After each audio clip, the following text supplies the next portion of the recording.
තුරුකෙත් සිසිලට අපූරුවට ඉර පායලා. ඒක හරි සුන්දර උදෑසනක්. බලන්නකො කහපාට. ඒ ආස්වාදයේ විඳින්නේ අපි විතරක් නෙමෙයි. මේ වගේ සතාසීපා වුණොත් ඒ සුවේ අත්විඳිනවා. තුරුකෙත් සිසිල කියන්නේ මෙහෙම තැනක්.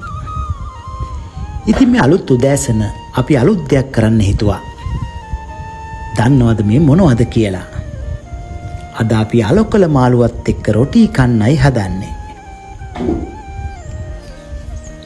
මේක හරි සරල කෑමක්.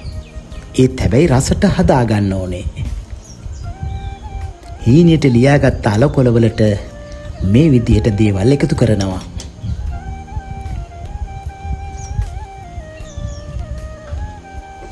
අපේ මිරිස් කලත් ඕන කෑමකට ඔට්ටුයි.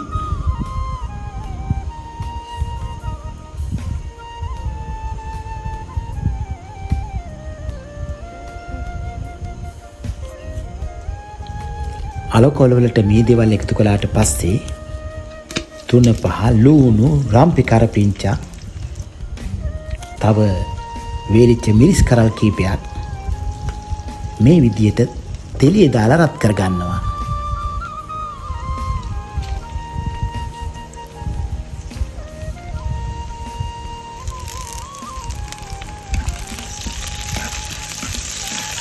දැන් සුවඳ එනවා දැනෙනවා ඇති නේද?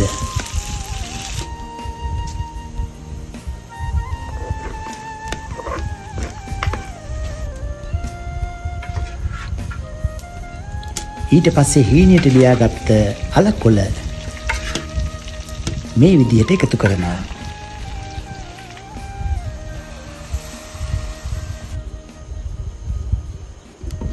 ඒ අස්සේ තුරුකෙත් සිසිලේ වවන තක්කලි ඉදිලා බඩයිරිඟු පැහිලා බලන්නකො ඒවයි තියෙන අපූරුව.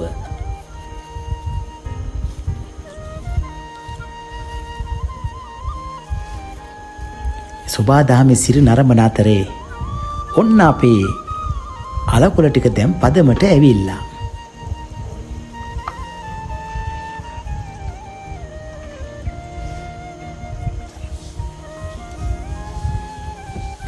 දැන් අපි පොල් කිරි එකතු කර ගන්නවා මෙන්න මේ විදිහට.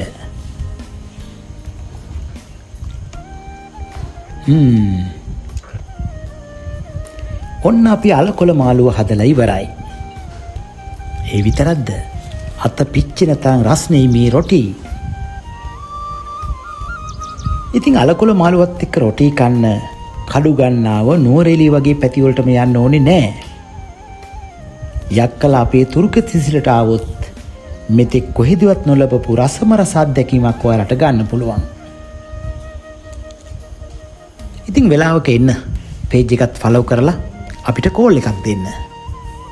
පේනව නේද? අපේ අලකොල මාළුව රොටිත් එක කොච්චර එකට පෑහෙනවද කියලා. මේ සොබාදහමේ අසිරියත් එක්ක අපි වෙලාවක අලකොල මාළුවයි රොටි කමු.